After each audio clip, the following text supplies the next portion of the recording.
Hello दोस्तों। हम लोग न्यूज़पेपर एनालिसिस 4 अगस्त 2022 का लेके आए हैं। आज का जो न्यूज़पेपर है उसमें एक एनजीटी का जजमेंट था। एक आर्टिकल पब्लिक एसेट सेल को लेके था।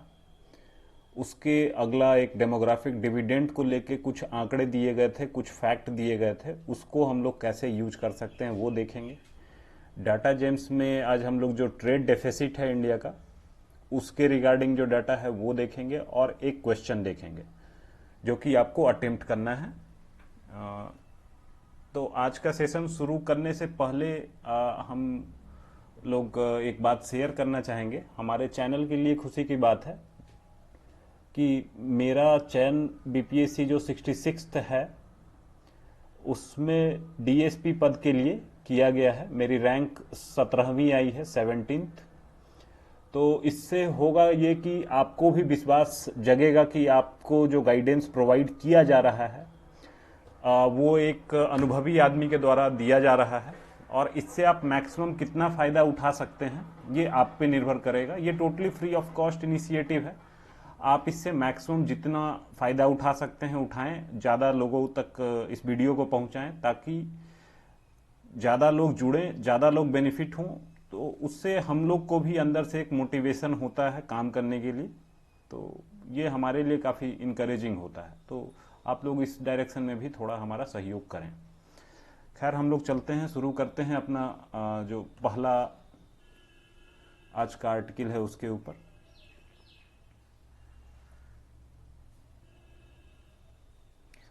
जी, तो ये पहला आर्टिकल है हमारा एनजीटी जजमेंट को लेके। ये एनजीटी का जजमेंट आया है जिसमें कि एनजीटी ने फाइन लगाया है ओएनजीसी के ऊपर 22 करोड़ रुपए का, और ये पैसा पे करना है इनको Andhra Pradesh pollution control board को 6 महीने के अंदर। क्यों इस पे इम्पोज किया गया है? क्योंकि उस पे आरोप लगा था बहुत ज़्यादा air pollution, sound pollution, soil pollution, water pollution. इसकी वजह से काफ़ी ज़्यादा जो आसपास के रहने वाले लोग थे उनको परेशानी झेलनी पड़ रही थी। तो ये गोदावरी डिस्ट्रिक्ट के आसपास का करीब 100 विलेज है जिसको कि ये सिचुएशन, ये प्रॉब्लम फेस करना पड़ा है। इसके लिए मॉनेटरी जो फाइन है एनजीटी के द्वारा, नेशनल ग्रीन ट्रिब्यूनल के द्वारा फाइन लगाया गया है। तो ये इंफॉर्मेशन क्यों जरूरी है पहले इसको जान लेते हैं। कि जैसे कोई सा भी क्वेश्चन अभी पूछा जाता है, जो हमारा GS2 है उसमें सिलेबस का पार्ट है कॉन्स्टिट्यूशनल बॉडीज और जो अदर इन्वायरमेंटल प्रोटेक्शन बॉडीज या फिर एक्स्ट्रा कॉन्स्टिट्यूशनल बॉडीज, ये हमारा GS2 के सिलेबस का पार्ट है। तो इससे क्वेश्चन लगातार कई बार पूछा गया है। जैसे ह्यूमन राइट कमीशन को लेकर क्वेश्चन पूछा गया था कि ह्यूमन राइट जो कमीशन है ये एक टूथलेस टाइगर की तरह काम कर रहा है, इसका रिसेंट में वर्किंग को लेके बताएं। इसी तरीके से नेशनल कमीशन ऑफ वुमेन के बारे में पूछा गया है। पास्ट में ये यूपीएससी मेंस का क्वेश्चन रह चुका है। तो ये लाइन पे एनजीटी भी कभी भी पूछा जा सकता है। तो इसके लिए अगर आपका कुछ कंक्रीट अगर फैक्ट फिगर या डाटा, अगर कुछ रिसेंट जजमेंट आपके हाथ में होगा तो अपनी बातों को आप बहुत ही स्ट्रांगली रख पाएंगे आंसर में। सो दैट्स वाई ये छोटा छोटा जो भी जजमेंट आता है इसको आप सेपरेट नोट्स में एक जगह पे बनाते रहें कि एक्स्ट्रा कॉन्स्टिट्यूशनल बॉडीज, उनके द्वारा क्या निर्णय लिया गया है, क्या एक्शन हो रहा है, तो आपके पास एक कंक्रीट एग्जाम्पल होगा हमेशा। तो इस वाली जानकारी में हमारे पास इतना है। हम लोग आते हैं अगली जो मेन आर्टिकल है उस पर, पब्लिक एसेट सेल को लेके। ये आर्टिकल है आपका जो एयर इंडिया सेल किया गया टाटा ग्रुप को, उसी के ऊपर है। तो सेल करना चाहिए, नहीं करना चाहिए, क्यों करना चाहिए, किस तरीके से करना चाहिए, वो वाली बात इस पूरे आर्टिकल में डिस्कस की गई है। तो इस आर्टिकल के अंदर आते हैं। इसमें यह चीज बोला गया है कि जो एयर इंडिया के ऊपर लाइबिलिटी थी वो करीब 46,262 करोड़ इतना का लाइबिलिटी था। ये लाइबिलिटी गवर्नमेंट के पास आ गई, जबकि एसेट जो था एयर इंडिया वो चला गया टाटा ग्रुप के पास। तो ये लाइबिलिटी अब कैसे हैंडल होगा, इसके लिए एक स्पेशल पर्पस व्हीकल बनाया गया है, air India asset holding limited. मतलब क्या कि ये पैसा जो है अब जो सिटीजन है उन्हीं के पैसे से अब इसको एनी हाउ रीपे करना है, इसको पे करने का जो हिसाब किताब होगा। और जो एसेट है वो चला गया हमारा कॉर्पोरेट के पास। तो इस तरीके का जो पब्लिक एसेट को सेल किया जाता है जिसमें कि लाइबिलिटी सिटीजन के ऊपर प्लेस कर दिया जाता है, तो ये सिटीजन जो टैक्स पे कर रहा है तो वो उसके बीच में जो सोशल कॉन्ट्रैक्ट है गवर्नमेंट और सिटीजन के बीच में, इस पे वो उसको हार्म करता है। सिटीजन को गवर्नमेंट पे भरोसा उस चीज में थोड़ी सी कमी आती है कि हमारा पैसा सही से यूज हो रहा है कि नहीं, हम जो टैक्स पे कर रहे हैं हमारे बेनिफिट के लिए यूज हो रहा है कि नहीं। तो ये एक डाउट क्रिएट करता है सिटीजन के अंदर में। फिर दूसरा जो प्रॉब्लम है वो ये संभावित है, जो इस आर्टिकल में डिस्कस ये किया गया कि गवर्नमेंट और कॉरपोरेट के बीच में जो अनहोली नेक्सस है वो डेवलप हो सकता है। जैसे इन्होंने एग्जाम्पल दिया है इलेक्टोरल बॉन्ड्स का कि एसबीआई के द्वारा ये चीज दिया गया, उसमें ये चीज है कि 3,429 करोड़ का इलेक्टोरल बॉन्ड ये मार्केट में लाया गया, जिसमें जो रूलिंग पार्टी है उसको 2,606 करोड़ रुपए उससे मिले हैं। मतलब 76% जो इलेक्टोरल बॉन्ड का है वो उनको वहां से प्रोवाइड हो गया। तो ये दिखाता है कि जो रूलिंग पार्टी है उसके साथ में जो कॉर्पोरेट एंटिटीज हैं उनका नेक्सस हो सकता है, उस पार्टी को स्पेसिफिकली डोनेट किया जा सकता है, और ये जो है हमारे जो डेमोक्रेसी है उसके लिए गलत प्रेसिडेंट सेट करता है। ये संभावित है, इसमें कोई भी लिंकेज स्टैब्लिश नहीं किया गया है कि कोई स्पेसिफिक कॉर्पोरेट ने किसी स्पेसिफिक पार्टी को पैसा दिया है, लेकिन ये दिखा रहा है कि कॉर्पोरेट के लिए जो पैसा देने का रूट है वो कैसे किसी रूलिंग पार्टी को फायदा पहुंचा रहा है, और इसका फिर कैसे कॉर्पोरेट एंटिटीज पॉसिबली उसका फायदा उठा सकती हैं, संभावित है ये। अब आते हैं अगली बात पे कि जो सेल किया गया एयर इंडिया का, इसमें स्टेट्स को कंसल्ट नहीं किया गया। तो स्टेट्स को जो कंसल्ट नहीं किया गया, जबकि स्टेट का भी अपना स्टेक है, उन्होंने भी अपना टैक्स का शेयर दिया है, तब जाके ये कंपनीज, पब्लिक सेक्टर कंपनीज खड़ी हुई, लेकिन बेचते समय उनका कोई भी कंसल्टेशन इसमें शामिल नहीं था। तो ये दिखाता है कि ये कोऑपरेटिव फेडरलिज्म के अगेंस्ट में ये इवेंट हुआ। फिर अगली बात जो इसके अगेंस्ट में बोली गई है वो ये है कि बहुत सारे जो इकोनॉमिस्ट हैं, जिसमें जो केन्स हैं उनका भी नाम आता है, वो बहुत ही बड़े इकोनॉमिस्ट हैं, जो अभी मार्केट में invisible hand of demand and supply ये वाला जो कंसेप्ट आता है उन्हीं के द्वारा दिया गया है। उनके द्वारा ये कहना है कि इस तरीके का जो अनलिस्टेड कैपिटलिज्म है, इससे होगा क्या कि जो इनइक्वालिटी है समाज में वो कंटिन्यू बढ़ता चला जाएगा। जो समाज में जो डिमांड है, जो इकोनॉमी का डिमांड है वो कम होता जाएगा, क्योंकि लोगों के पास कम पैसा बचेगा, कंसंट्रेटेड पैसा कुछ लोगों के हाथों में वो चीज बचेगा। और तीसरा चीज ये है कि ओवरऑल जो इकोनॉमिक प्रोग्रेस है वो आपका प्रभावित होगा, क्योंकि डिमांड ही कम है आपके इकोनॉमी में। ये प्रॉब्लम इस तरीके से जनरेट हो सकता है। फिर अगला एक और जो पॉइंट दिया गया है कि जो पब्लिक इंटरप्राइजेज हैं उनका कुछ सोशल रिस्पॉन्सिबिलिटी भी है, तो वो भी अगर इस तरीके का सेल किया जाता है तो उससे डाइल्यूट होता है। जैसे फॉर एग्जांपल एयर इंडिया का यूज जो है, अभी कुछ दिनों पहले हम लोगों ने जो यमन से हम लोग को आदमी वापस लेके आना था ऑपरेशन गंगा में, ऑपरेशन राहत में, तो ये सारे ऑपरेशंस में हम लोगों ने एयर इंडिया को यूज किया बहुत ही ईज के साथ। अगर ये एक पब्लिक सेक्टर कंपनी नहीं होती तो ये यूज करना हमारे लिए थोड़ा मुश्किल होता। इसी तरीके से किसी दूसरे आसपास की कंट्री हैं, उनको आप डिजास्टर में असिस्टेंस करते हैं, या फिर जो हमारे कॉन्स्टिट्यूशनल डिग्निटरीज हैं, प्राइम मिनिस्टर, प्रेसिडेंट, तो उनके आने जाने के लिए, इंटरनेशनल विजिट के लिए ये फैसिलिटी एयर इंडिया ही प्रोवाइड कराती है। अगर ये नहीं आता है तो उसमें सेफ्टी का प्रॉब्लम होगा, बहुत सारे चैलेंजेस, बहुत सारे लूपहोल्स यहाँ पे हो सकते हैं। तो इसके अगेंस्ट में ये बात रखी गई है। तो इस आर्टिकल में यही, इन्हीं सारे आर्गुमेंट के बेसिस पे जो पब्लिक एसेट सेल किया गया है उसके अगेंस्ट में ये बातें कही गई हैं। उसके सपोर्ट में अगर बोला जाए तो जो लॉस मेकिंग कंपनीज हैं उसको आप कंटिन्यू अगर गवर्नमेंट इन्वेस्ट उसमें करती चली जाती है तो उससे ये है कि वो भी वेस्टेज ऑफ पब्लिक मनी ही है। अगर कि इसको प्रॉफिट मेकिंग में कन्वर्ट करना है तो उसके जो वर्किंग है उसमें बदलाव लाने की जरूरत है, जो कॉर्पोरेट कल्चर है उसको लाने की जरूरत है, उसके लिए आपको डिसइन्वेस्टमेंट करने की जरूरत है। तो इसी के तहत में सरकार ने ये स्टेप लिया है। तो पॉजिटिव में आपके पास पॉइंट हो गया, निगेटिव में क्या क्या प्रॉब्लम इससे हो रहे हैं वो आपके पास पॉइंट हो गया। तो इसके बेसिस पे आप इसका कोई भी अगर क्वेश्चन पूछा जाता है तो आप इसका कंप्लीट एनालिसिस देने में सक्षम होंगे। तो ये आर्टिकल कंप्लीट होता है। अब हम लोग चलते हैं अगले आर्टिकल के ऊपर, डेमोग्राफिक डिविडेंड। डेमोग्राफिक डिविडेंड क्या होता है? आपका पॉपुलेशन में जो कंट्री है, कंट्री के पॉपुलेशन में जो वर्किंग एज पॉपुलेशन है उसकी मात्रा ज्यादा हो जाती है कंपेयर टू जो डिपेंडेंट पॉपुलेशन है उसके।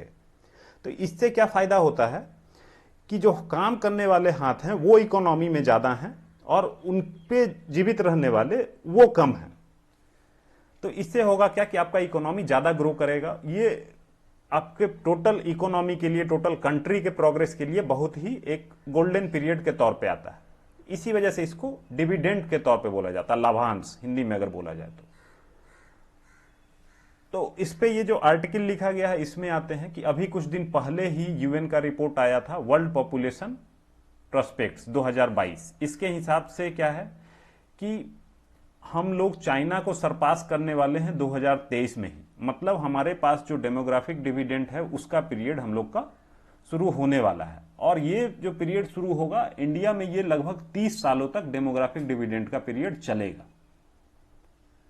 अब इसका क्या फायदा होगा? अगर कहीं पे मान लीजिए कोई भी क्वेश्चन आ जाता है कि डेमोग्राफिक डिविडेंड क्या होता है, इसका क्या फायदा मिल सकता है, ये क्वेश्चन ऑलरेडी पूछा जा चुका है, तो ये कभी भी घूम के दोबारा से भी आ सकता है। तो इसमें कुछ कुछ जो फैक्ट फिगर, कुछ जो स्टडीज हैं उनको कोट करना आपके लिए बहुत ही इंपॉर्टेंट होगा। जैसे जो पहला स्टडी है ये है डेलॉइट इनसाइट का, ये 2017 का स्टडी किया गया है। इनका प्रेडिक्शन ये है कि 2017 में जो वर्क फोर्स हमारा 885 मिलियन, ये हमारा वर्क फोर्स है, पोटेंशियल वर्क फोर्स, जो कि आपका 1.08 बिलियन ये हो जाएगा अगले 2 डेकेड में जाके।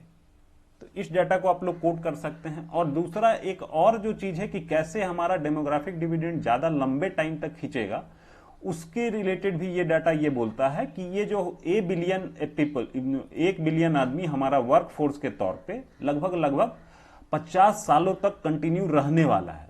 तो इस पीरियड में हम लोग अपना डेमोग्राफिक डिविडेंड का फायदा उठा सकते हैं। तो ये तो एक स्टडी हो गई। फिर अगले स्टडी पे आते हैं। अगला स्टडी है आपका मैकेंजी एंड कंपनी रिपोर्ट। इनके हिसाब से जो अभी कंटिन्यू में जो ट्रेंड चल रहे हैं, तो इस ट्रेंड में भी वो क्या क्या चीजें चल रही हैं उस पर बात की गई है। इसके हिसाब से बोला गया है कि जो अभी डिजिटलाइजेशन किया जा रहा है और ऑटोमेशन किया जा रहा है, एक चेंज ये। दूसरा कि जो सप्लाई चेन में बदलाव लाया जा रहा है, सप्लाई चेन में ज्यादा ऑटोमेशन है, ज्यादा रोबस्टनेस है, ज्यादा कनेक्टिविटी है। फिर अर्बनाइजेशन, वो चीज बढ़ता जा रहा है, लोगों का इनकम बढ़ रहा है, हमारा डेमोग्राफी में बदलाव आ रहा है, वर्किंग एज पॉपुलेशन ज्यादा हो रहा है।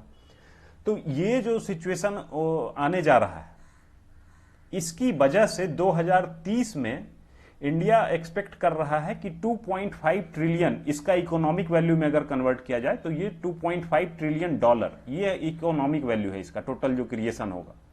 और इससे जो जॉब्स क्रिएट होंगे वो 112 मिलियन जॉब्स, जिसमें कि जो नॉन फार्म वर्क्स हैं उसका 30% ये जो है यहां से आपका क्रिएट होगा 2030 तक।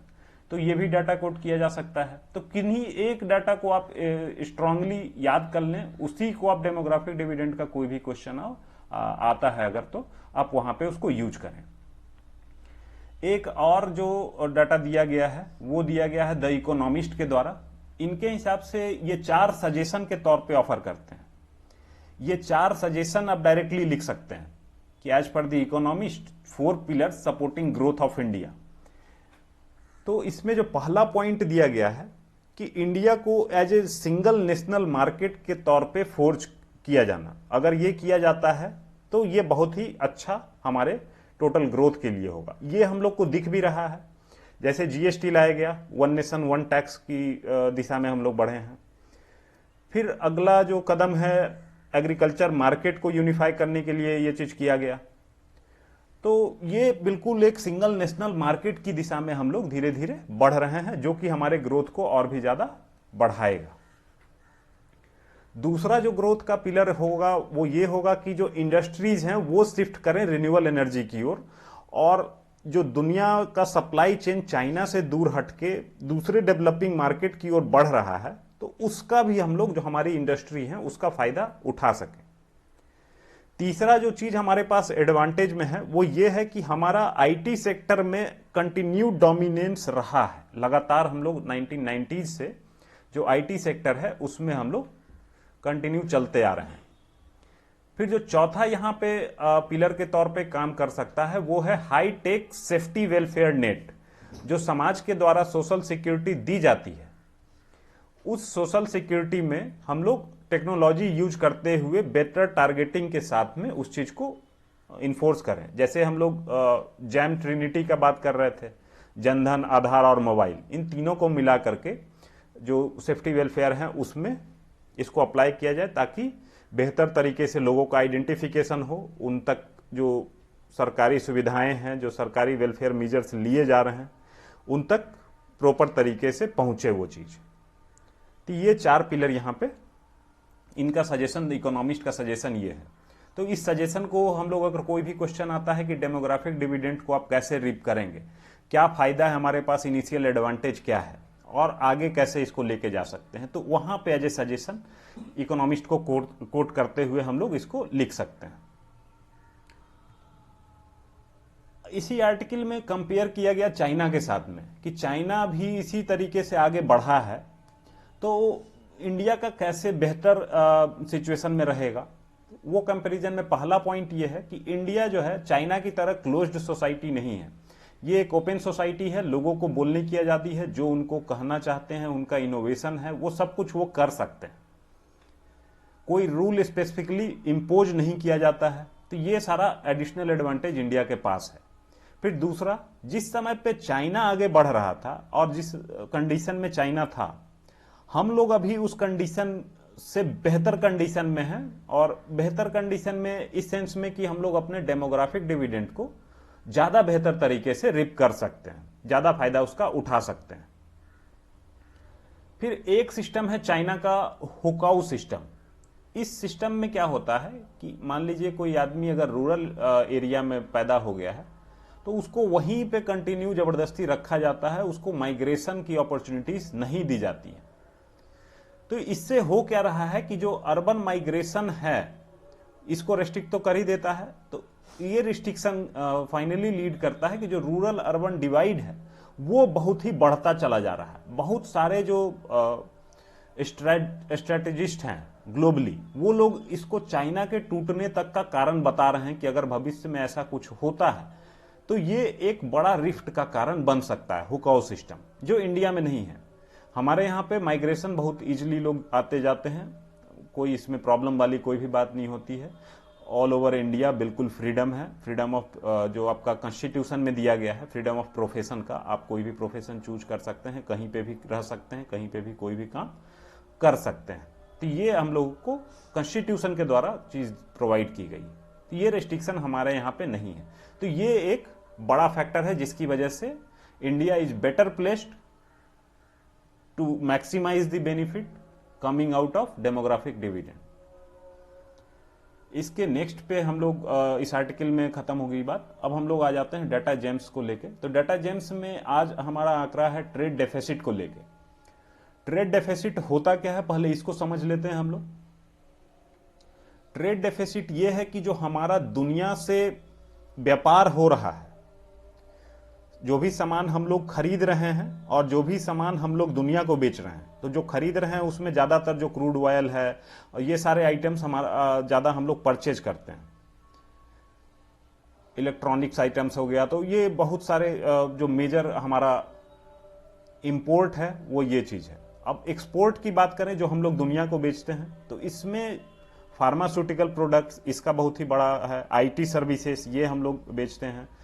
उसके अलावा जो है हम लोग पेट्रोलियम प्रोडक्ट्स, जो क्रूड आता है उसको बना के वापस हम लोग पेट्रोलियम प्रोडक्ट के तौर पे वापस भेज देते हैं, तो ये भी एक बड़ा चंक है। तो ट्रेड डेफिसिट के अंदर में जो भी हम लोग ट्रेड करते हैं इन टेंजिबल एसेट्स, टेंजिबल एसेट मतलब जिसको पकड़ा जा सके, मतलब जो गुड्स में हम लोग बिजनेस करते हैं, तो उसका जो हम लोग अकाउंटिंग सीट पे बैठाएं, अगर कितना पैसा आया और कितना पैसा गया, अगर जो है हमारे पास पैसा ज्यादा आया है तो वो ट्रेड सरप्लस का सिचुएशन होगा, और वही है कि हमारे पास से पैसा ज्यादा गया है, डॉलर हम लोग जो इंपोर्ट में खर्चा है वो हम लोग का ज्यादा हुआ जितना कि हम लोगों ने एक्सपोर्ट में अर्न किया है, तो ये सिचुएशन होगा ट्रेड डेफिसिट का। तो ये जो आंकड़ा है उसी चीज को दिखा रहा है कि हमारा जो ट्रेड डेफिसिट है वो थोड़ा लगातार अभी बढ़ता दिख रहा है, जो कि आपका जून 2021 में 10.63 बिलियन डॉलर था, जो जून 2022 में बढ़ के 26.18 बिलियन डॉलर पे पहुंच चुका है, और जुलाई 22 में यही आंकड़ा 31.02 बिलियन डॉलर तक पहुंचा है। तो ये आंकड़ा इसी चीज को दिखाता है। तो इस आंकड़े में हमारे पास यही चीज है।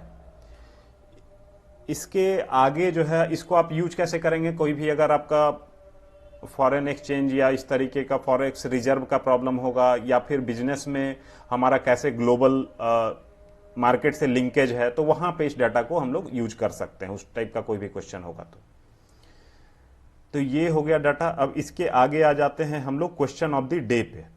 ये क्वेश्चन हमारा उठाया गया है यूपीएससी जीएस पेपर 2 के मेंस 2021 का पेपर है, बहुत ही डायरेक्ट क्वेश्चन है। क्वेश्चन यह है कि pressure groups play a vital role in influencing public policy making in India, explain how the business association contribute to public policies. तो जो प्रेशर ग्रुप्स हैं वो पब्लिक पॉलिसी में बहुत ही इंपॉर्टेंट रोल प्ले कर रहे हैं, उसको बनाने में उसमें उनका प्रभाव है, तो इसमें कैसे कंट्रीब्यूट कर रहे हैं उसी चीज को आपको यहां पे बताना है इस क्वेश्चन में। इस क्वेश्चन का आप आंसर लिखें, लिखने के बाद हमारा जो टेलीग्राम चैनल है, इस वीडियो के डिस्क्रिप्शन में भी उसका लिंक अवेलेबल है, आप वहां जाके उस ग्रुप को ज्वाइन करें, आंसर को पोस्ट करें, उस आंसर पे हम लोग इवैल्यूएशन देंगे, और इसका मॉडल आंसर क्या होना चाहिए, क्या क्या चीजें इसमें होनी चाहिए, वो हम लोग कल के वीडियो में ये आप लोग को बता देते हैं। इससे सेल्फ इवैल्यूएशन भी आपको पता चलता है कि आप कैसे लिख रहे हैं चीजों को, और साथ में कि अगर आपको थोड़ा बेहतर इवैल्यूएशन चाहिए, हम लोग के लेवल से चाहिए, तो हम लोग आपको ये चीज प्रोवाइड कराते हैं। सो आज के वीडियो में हमारे पास थैंक यू ऑल है, thank you all for watching the video, that's all.